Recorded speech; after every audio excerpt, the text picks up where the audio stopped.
You've had huge recognition, huge accolades, but I was really curious to kind of start our conversation on what success means to you beyond those traditional measures of fame, wealth, and social status, which you've encountered.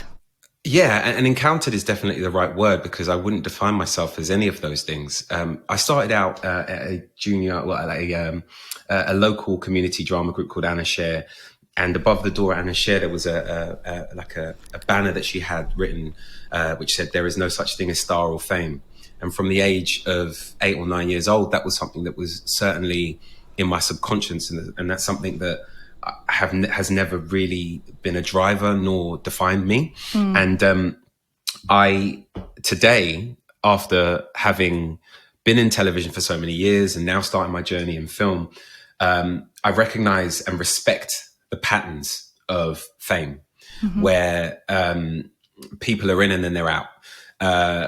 If you're young and you taste fame quite early, it's very easy to be a young person in that scenario, and as a result, totally neglect the reality that you are the flavor of the month, and flavors change. Yeah, trends come in and they go. Trends come in and they go. So for me, I tell you what's been very interesting. This might be something we get into, but as a 39, nearly 40-year-old single guy, I'm talking a lot with friends and family about, finding a wife, having a child, and all these things that may or may not be a million miles away from me. And when talking about a dream partner, the way that I boiled it down when I was chatting with a couple of friends the other day was finding someone that is a successful human being. And what I mean by that was, and this is the way I define it, a self-actualized person. And I say that because I think success is self-actualization. I think it's recognizing all the things that you want to be and making that happen. And that's not about the superficial. That's not about the physique. That is not about the bank balance. That is 1,000,000% about who people see you as being, not just who you see yourself as being. As someone who spent so many years on camera, the distance between who you are versus the way the world sees you is something that always fascinated me. And moving from entertainment to documentary, and now actually telling my own stories, this idea of discussing the things that matter to me, but only because I recognize my flaws and I know who I am for better and for worse. And there are things that I still have a lot of work to do on. That for me is the journey to self-actualization. So in a professional capacity, I'm certainly not, in my mind anyway, a successful person. I've done things and I've done well, but I'm not a success as far as I'm concerned. I've tasted success, but the version of success that I chase today, I definitely haven't sampled as yet. But in terms of being self-actualized, I'm well on my way to it. It was interesting because I was reading your book, or actually, I was listening to your book because I'm incredibly dyslexic, on Audible. And even, just as you're saying this, even the title, Unseen, was impactful to me, even as I was listening to the beginning of your book.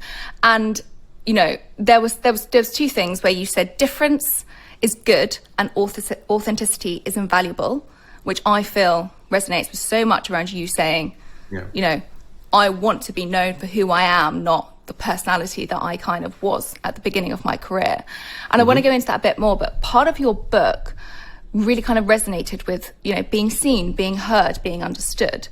And there was a passage in your book, it was quite a small passage, but I remember listening to it and pausing it and rewinding it, because for my years within the modeling career, I had a lot of friends, dear friends, that would always have to bring their own makeup, their own hair onto set, because they never had the shades that were right for them. And it caused me a huge, deep amount of upset for a very good reason. And you wrote in your book that you talk about a makeup artist applying a 2 shades too light for you. And I think for someone who had grown up with so many friends in this industry, never felt seen, never felt heard, and it's something that we bring to the forefront at the Be Well. Why did you find that so important to write in, especially obviously as a kind of a black male? I feel that is something that is quite a rarity to kind of read, because not many people have that time in a makeup chair and have that experience like you did. Yeah, it was a moment, and I don't say this as a one-off. It was certainly something that I experienced lots as a young actor, more than someone who was presenting. It was a rarity to have a person of color in the makeup room, and the reason that was the issue was this level of understanding. And for a long time in my teens, I had braids, I had cane rows, and I was hosting children's television, these cane row, and I had like a horrible, fluffy, uneven moustache because I was a child who desperately wanted to be seen as someone a little bit older than they were. And it was really interesting because things just got a lot easier when I had braids, because I turn up done and they didn't need to touch my hair. And you could see the relief on a makeup artist's face, particularly when it came to continuity. If you were on a drama where, you just get because I'm a massive tart, I'd get my hair done. I think, at the moment I get my hair cut once a week, but when I had braids, I was getting it done maybe twice a month. So it always looked fresh and it always looked the same. And it was just a relief for the makeup artist because they didn't need to do anything in terms of the continuity. And the makeup was a whole other thing. And, without harping on about my own experiences, I know that I'm not the only person that went through it, and it's something that is only starting to change now. And, when you've got someone as successful as Pat McGrath out there, who's not just a success, but also advocating for change, the power of her voice is essential. So, I think being in the chair now as a director and a writer and a producer, I'm able to employ people and ensure that my sets feel like the sets that I wished I was on as a kid. So to ensure that there are people that understand the skin tones and the way to light certain skin, and also the way to make up certain skin or treat certain hair, or the importance of having an actual Afro hair barber on set twice a week if we want to maintain continuity. We can't have a fresh haircut on Monday and expect it to look the same the following Monday, and it needs to be the same scene. Like we as Black people, we see that and we go, oh my God, how did no one spot that? That's ridiculous. So I think what's been very valuable to me is to go from somebody who had a series of frustrations to writing about them in a book to now empowering other people, and also being somebody that ensures that there is a level of change when it comes to the workplace. I know that you've obviously just released Pirates, which is probably where you really kind of like shone in that area of this. But I'd love to kind of know your journey of like how you started at the age of 8 to how it feels now, and that journey of what you kind of had to encounter, and how you were one of the kind of first to be on our screens and resonate and span such a long career in this, and how much has changed and how much still needs to change. I'd love to kind of hear from your aspect on this. Well, the answer to that is a TED talk in itself, but the short answer is much like any other child of any other race. You're not aware of your race until the world ensures that you are. And I'm sure a lot of your listeners have heard about the talk, and particularly after 2020, it was a conversation that a lot of people heard for the first time, and that is a Black parent arming their children at around the ages of 6 or 7 about the way in which the world will treat them. And from that age, you recognize that things aren't going to be the same for you and your white equivalent. And it just becomes a part of your upbringing and a part of your life, how you navigate the work environment, social spaces, authority, from teachers all the way to police. These are all things that you're acutely aware of when you're still watching cartoons and eating cereal. So taking that into the workplace for me was no different to how it was a part of my life. And it's not by any means a sub-story or something that I think makes me unique, because it's something that any person of color has experienced. And that armory that your parents give you, or that armor, shall I say, that your parents give you when you go into the wider world, just unfortunately forces you to grow up sooner, and forces you to be a little bit more aware and a little bit more adult about certain things, even if you are still incredibly immature about the rest of your life and the rest of the world. So in a work context, what I'm talking about suddenly becomes undeniable, because you walk on set and you're the only Black person there, both in front of and behind camera. And then after a while, you recognize that there is something consistent in the way in which the industry works. And that is that it's one, if not at most, a handful of people on set that don't look like one thing. And the roles that you start to get become very much the same thing. And that is, you know, affable friend of the white lead, which was something that I did for a very long time. But thankfully, presenting and some of my TV parents, as I call them, my TV mum and dad, really encouraged me to be me. I think one of the things that really empowered me in becoming a presenter, I started at 11 years old presenting and was a regular host on children's television from the age of 14. And being on national TV and going from a drama gig to a presenting gig, where in one gig you're being told to become someone else, and another gig you're being encouraged to not ignore the camera, to make it your best friend, but also to be yourself and to 100% double down on what makes you you, because that then becomes the thing that makes you stand out. And my TV dad, Billy McQueen, who I talk about all the time, and he's someone who I love to pieces and is still a very major part of my life. He really encouraged me to be myself and really encouraged me to talk about my culture, to talk about my family in a link, and to pull that stuff to the fore, because he always sort of said that that would be the thing that would allow you to unlock the thing that makes you stand the test of time. And he's so right. The reason that I believe you're even remotely interested in me today and my long, annoying answers is that I didn't do what a lot of my contemporaries did, and that was try and blend in. I made sure that I was me wherever I went, how I dressed and how I spoke and what references I used. If people didn't get it, I would do everything in my power to make sure that the people I was speaking to knew that I was talking to them. But it's amazing to have that insight at such a young age, to like hold true to that authenticity, because I think people struggle to be authentic with themselves on their own, let alone in the public eye, or let alone on set when you actually feel quite different or like an outlier. Like that is, it's an amazing sense of self to have that at such a young age. Yeah, I think the cool thing about because a lot of people wouldn't be like that. A lot of people would just morph. But I think the cool thing about my journey is that I was rewarded for it. So from quite a young age, the more me I was, the more work I'd get, the more people wouldn't be able to totally articulate their understanding of it, but they'd just say, do what you do. So from the age of about 15, people were giving me scripts and going, please just make it your own. And that was the thing that became like a bit of a jokey catchphrase, particularly when I was doing Disney Club. It was make it your own. It was, how do you take this thing that some random researcher has written and make it something that is specific to you, that includes your humor, that includes your tone of phrase. You know, I'm a boy from an immigrant family, from a working class council estate in North London. And you learn so much about the world when you're looking at it through a lens that my parents did.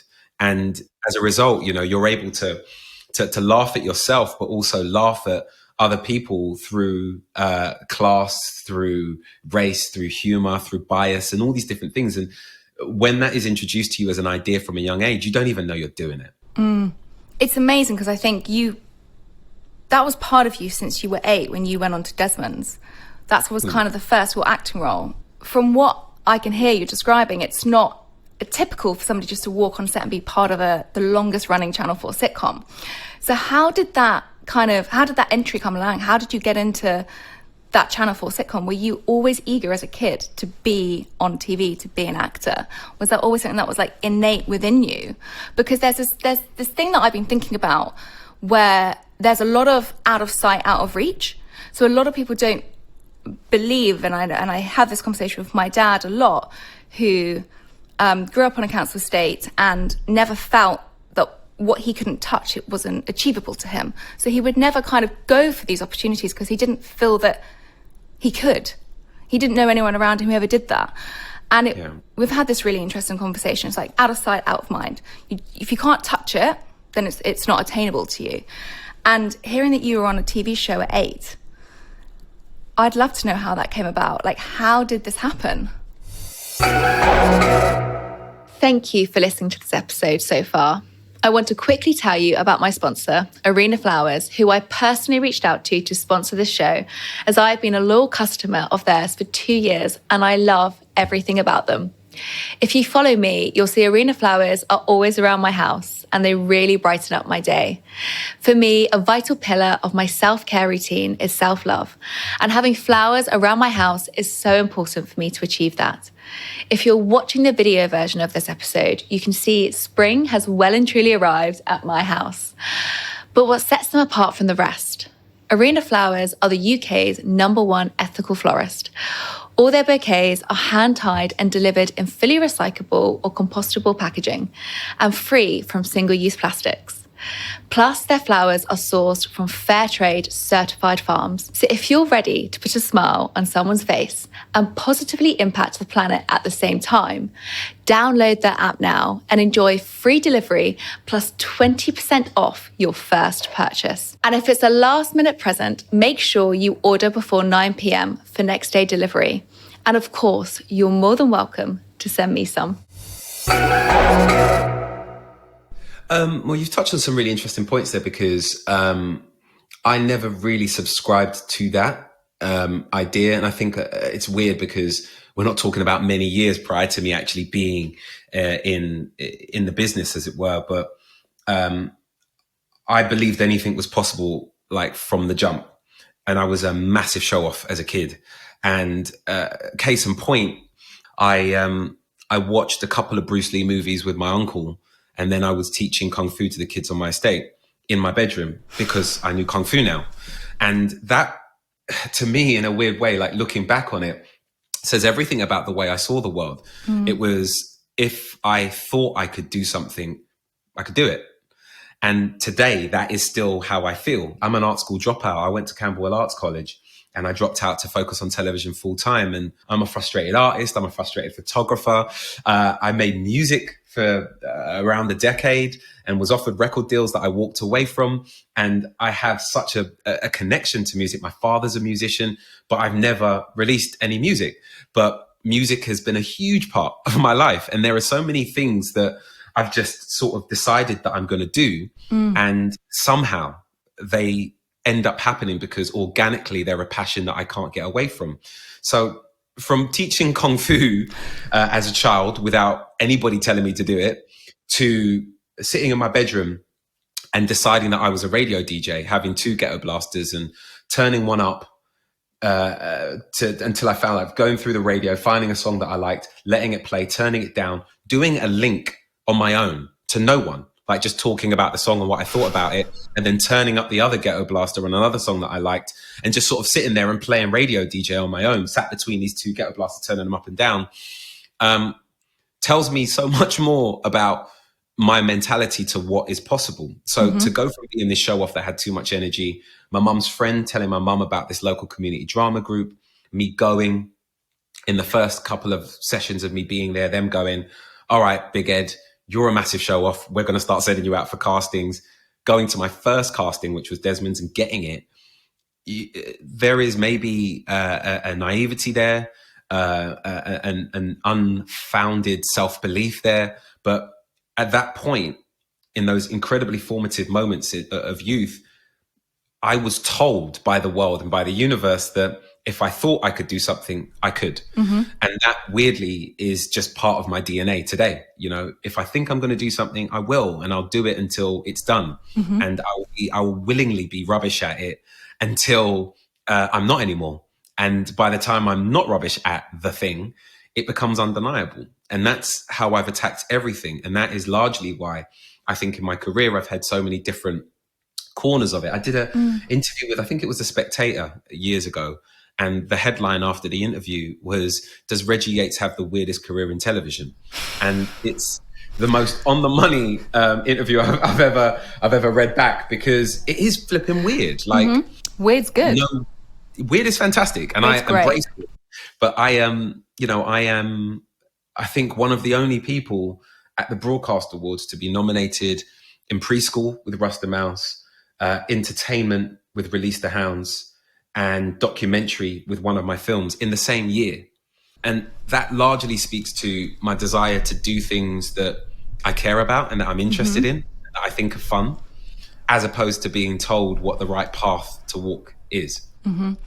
There's like three things that come up, whereas one entrepreneur you were from such a young age, and you might not think of yourself as that. This is the first thing that came to my mind, sitting there Right. making your own kind of DJ.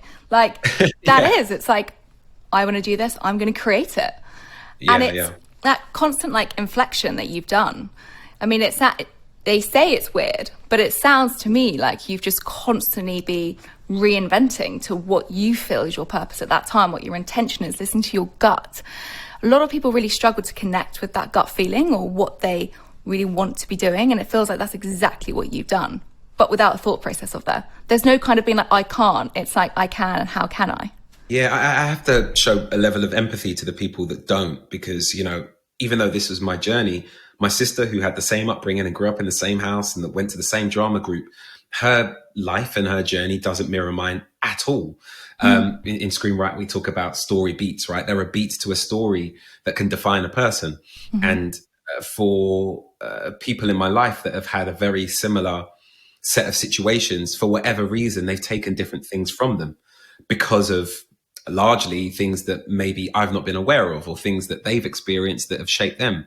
I've just been incredibly fortunate in not just what I was born with in terms of the way I see the world, but also that the series of things that have been formative for me aren't the negative things, because there have definitely been negative things in my life, but for whatever reason, they haven't shaped me. The positive things have. But how do you maintain that mindset? I think it's constantly trying things and being a servant to the process, recognizing that failure in the short term isn't failure in the long term, and being proven right time and again. I recognize how fortunate I am to want to keep going, even if something quote unquote doesn't quite work out, and that isn't something that everybody has. So for me, it's process.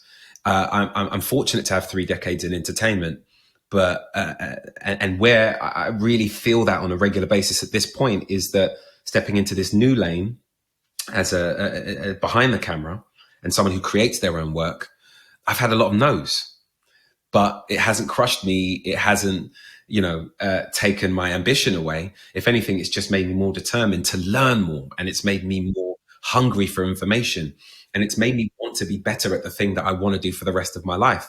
And as a result, my work ethic is, as it's always been, unhealthy at times.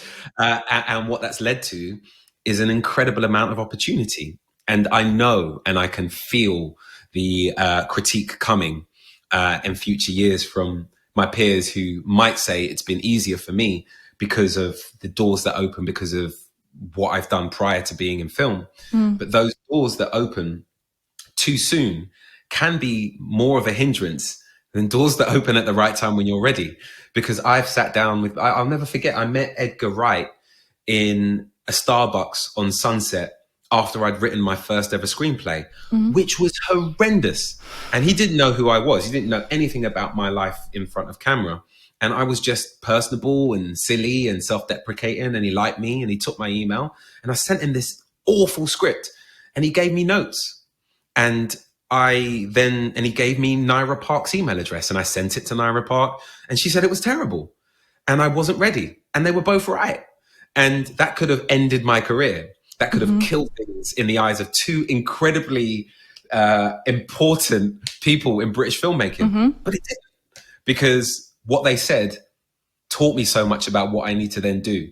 So that attitude of willing to fail is, I think, a large part as to why I've found the levels of success that I have in different areas. So if we come on to that failure part, right? It can be hard to fail. It can feel like a massive blow to someone's self-esteem. How have you not let that affect you? How have you not let that hit your self-esteem? Because I failed so much. What's your biggest failure? Oh my God. Look, when you're a young actor and you're doing improvisation in front of 50 other people in your class, when you say a joke that doesn't land, in the room, when you forget your lines on stage in a play, you know in the room you're a failure. You feel it. When I was 13, I did stand up at the Comedy Store, right? This is something that I've God, never you're really spoken brave. about. Absolutely. Well, stupid is what I was because I was a kid and Jonathan Ross was the host and he roasted me afterwards for the jokes that didn't land, but he also pat me on the back for the jokes that were funny. And I was this little 13-year-old thinking I was Eddie Murphy. And to have those moments of failure, to bomb in front of a crowd, to act in front of a live audience and let yourself down teaches you failure. But it also makes those moments when you get a standing ovation so sweet. So I've just got better at failing. I think that's what has become a real secret ingredient. Can you think about one of your moments that have hit you the most? I mean, I can imagine 13 years of age being on a Comedy Store and getting slated is pretty tough. But through your adult life, is there something which really stands out to you at the top of your mind surrounding this? Definitely. Relationships, without a doubt. I think on a personal level, like to have things consistently go well professionally, but then to personally really want a family and to really want to be in a relationship and not get it.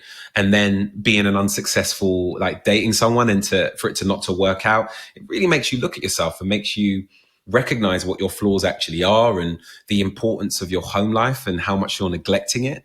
To be honest with you, that's like a big thing for me and a big thought that I have. Again, a lot of that is centered around this being 40 thing, and it doesn't scare me. If anything, I'm quite accepting of it. And that is just knowing that I've given so much of myself professionally, but not personally. I have beautiful and phenomenal platonic relationships. I'm incredibly lucky with the friendships that I have, but there is a reason that I'm single and I don't have children.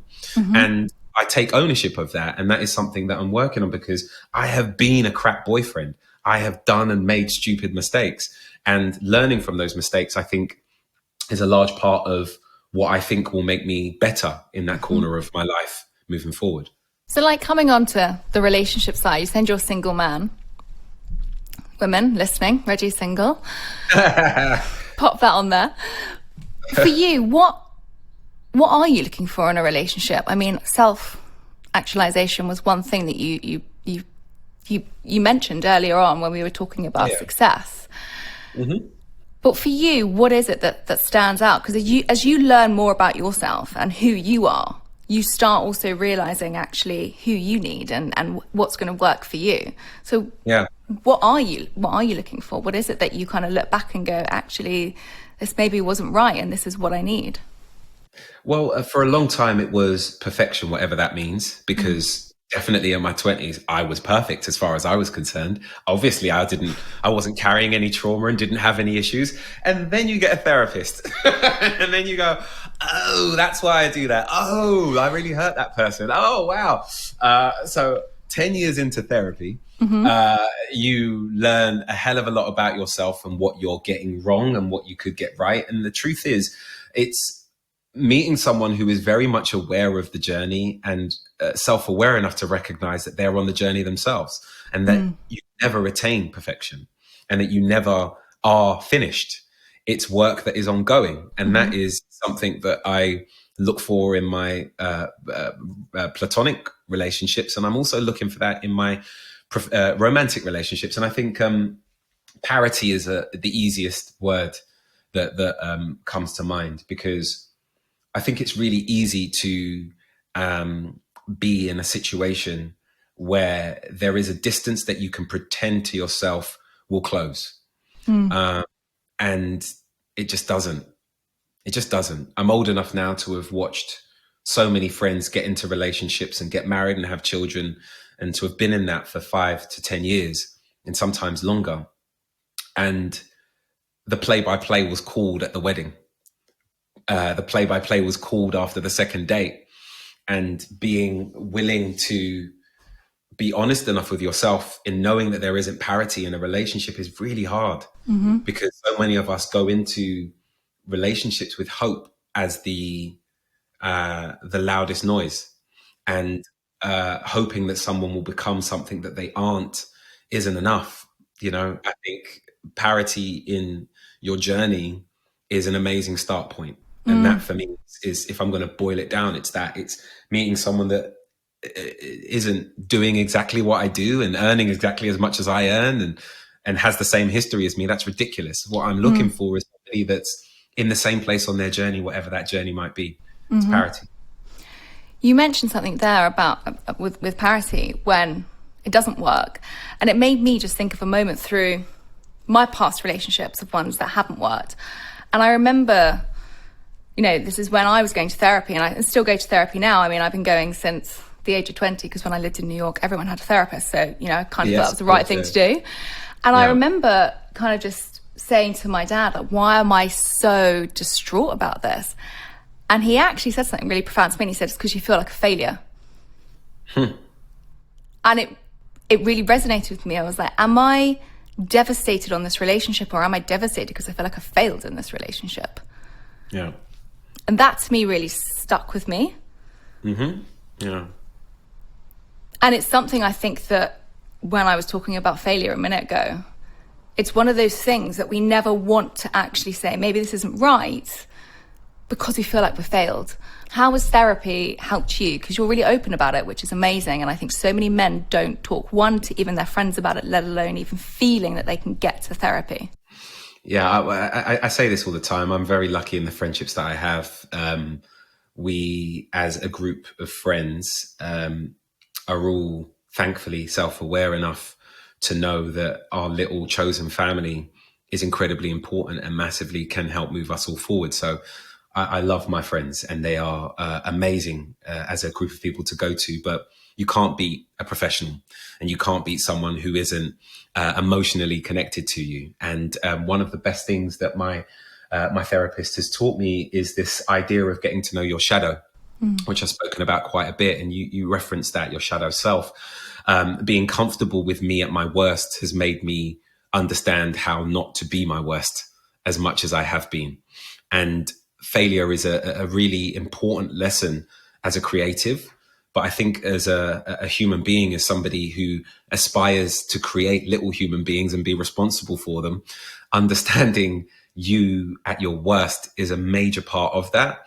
And I've still got a lot of work to do, because, I'm not by any means pretending that I'm a saint and that I always get it right.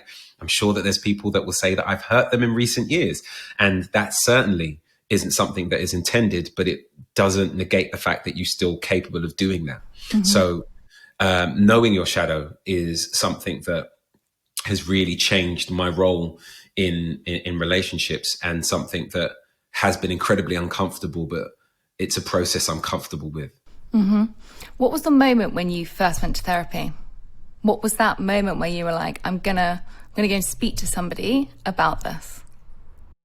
I actually put something on my Instagram a little while ago, and it's funny that I put this on Instagram because it's such a huge part of me, and I'm quite a private person, and I don't really share much on Instagram anymore. I rarely use it today. Usually it's contractual at this point. I'm not really on there, and that isn't because, I think I'm better than anyone that uses it. It just doesn't really work for me and where I am in my life. I'm far too private for it, I think. But there was a post that I put up that was taken from my first ever therapy session. And it was with my first therapist, who I no longer am with. But he said that, look, in every session that we have, we're going to touch on one of three things: who you're with, where you live, and what you do. And if you're able to get 2 out of 3 of those things right at any one time, you're going to be in a good place. And what I want to do is get you to where all 3 of those things are flying.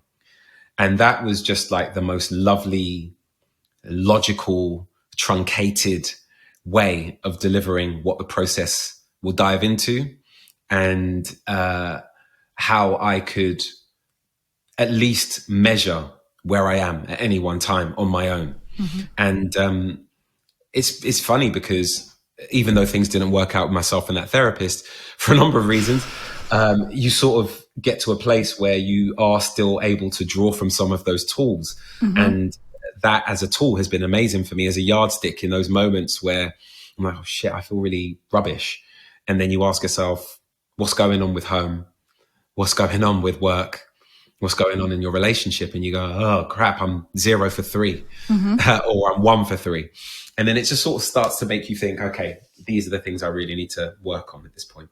I think it's one of those things in therapy. I don't know if this has helped you, but it's actually understanding how you speak about your emotions, because we have over 250 emotions, but what research shows is that we only really know 3: sadness, happy, and anger. So like, I just know from friends or from patients, or just kind of from day to day, people really struggle to actually articulate how they're feeling. That causes frustration. That causes people to shut off. And I think one of those things that therapy does to you, it kind of helps you really try and distinguish how you're feeling and describe yourself emotionally. Is that something that you relate to when I say that, and how you can understand the emotions that you're feeling? Because I think a lot of the times when we are triggered, we can just see red, and we can find it very hard to take a step back and actually self-reflect in that moment. It's really hard. Yeah. As I say, like, the older I become, the more I appreciate how much luck has played a part in my development, my journey as a human being. And documentaries taught me more about me than I thought they would. And I, for the longest time, would go into films having already decided who the contributors were in my mind and what I was going to get from those conversations. And in being challenged by certain people, and then having a camera put in your face and your director saying, tell us how you feel. You are in a professional capacity being paid to articulate yourself emotionally. And getting better at that is something that I had to do, which massively helped me in my personal life. So to be in a situation where you're being confronted by racists in Russia and you want to go to anger, but you have to work through it and describe not only your feelings, but why you think they are the way that they are, is like high level therapy shit. 100%, because it's not about you at that point, right? It's not about you, and nothing is about you. It always comes back to that glorious thing. It's not about you. And yeah, for me to have to do that on camera time and again, you sort of get into this state where you're constantly recognizing the importance of empathy for other people and their why, and also their journey to the place that you find them, and being kind to yourself in terms of the mistakes that you make and the decisions that you make, for better or for worse, allows you to be so much kinder to others. And in documentary making, having that empathy, being kind to people at their worst, and articulating that and finding a way to take from the heart and the head and literally put it out there into the world, just gives you a greater understanding of self, and also the person that screams at you in traffic on the way home from that shoot. And you go, okay, cool. This is a moment where I'm going to talk to my therapist and they're going to give me a pat on the back. They're going to allow me to take a sweet from the bowl for that one.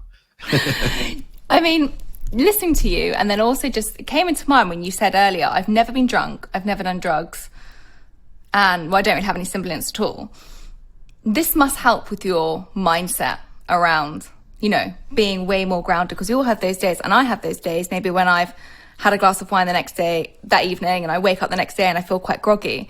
Like, what is your decision to have never touched those things? Because I can imagine also being a Radio 1 DJ and being at the Brits and doing all these things, you're surrounded by alcohol and temptation and the cool crowds and all of that stuff.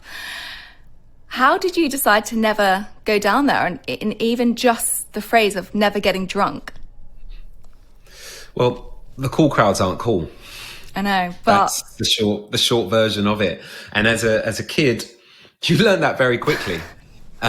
Being like, not even being 10 and being on an on location shoot somewhere in the UK or abroad. And, we're talking about the 90s here, where all the late 80s, early 90s, the early 90s, sorry, where, drugs were everywhere in television. And people are acting like absolute idiots. And you just go, I don't want to be that.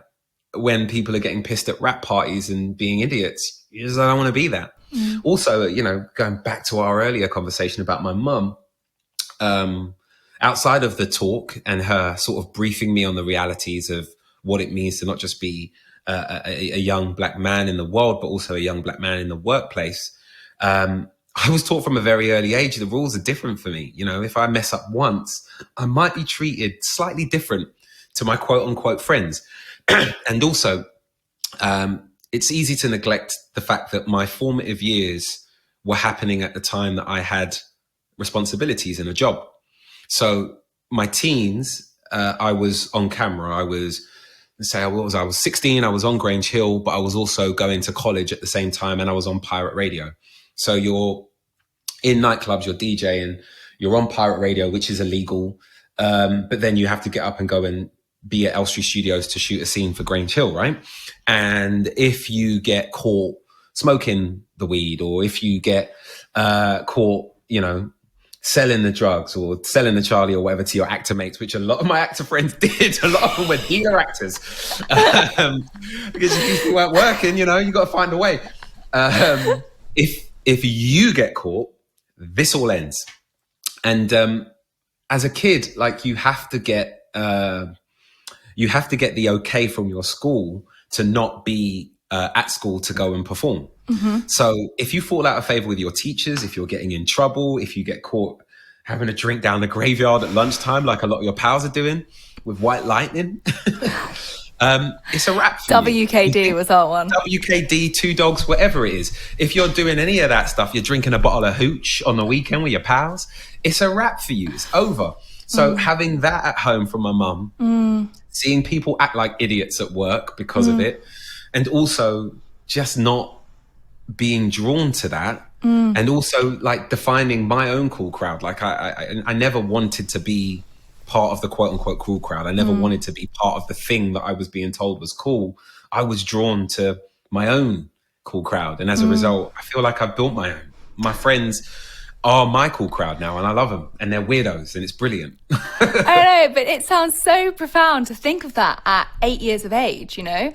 And I do think, you know, so much of being in the cool crowd is just what we conform to in society. I mean, I think I tried so hard to be in that cool crowd, but it made me desperately unhappy. But it's that, you know, and having that hindsight when you're really young is unbelievable. Well, yeah, I think... to never have that taste of, I wonder what it tastes like to get drunk, or I wonder what it's going to be like. It's never been a draw or an attraction because, look, the most joy I've found has been creating things. And when I look back at different corners of my life and moments that I've had in the past, I've created things that have brought other people to me and brought other people to my creation, quote unquote. And that has given me all the cosign that I've needed that I'm on the right track. Mm-hmm. So at one point I had a really huge blog that was having hundreds of thousands of eyeballs a day. I had 15 or 20 different writers that were all in entertainment and music and the arts. And I was in my early 20s, and people were coming to me because of the world that I created. At one point, I had a really successful club night that was a secret party that moved around every time we threw it. And there would be, like, when it would be announced where we were going to do it, there would be 200 people outside trying to get in. And it was me and my best friend at the time DJing all night. And it was like, all of these people are coming here to hear the music that we think is cool. We are bringing people to us. And it's not about superiority. It's about a confidence in self. I don't see the things that I want, so I'm going to create them. And if other people are drawn to this, great. But we're not saying that we're the cool crowd. We're not saying that we're more interested than anyone else. We're just us doing what we love. And as a result, for whatever reason, people get drawn to that. And that for me is the thing that I double down on. And whatever it is that entertains other people, great. Do your thing. But I'm having a fantastic time over here with my pals and the world that I've built for myself.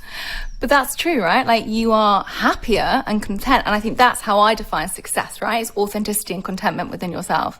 And you're never content unless you're authentic. Absolutely. Because you're playing another part.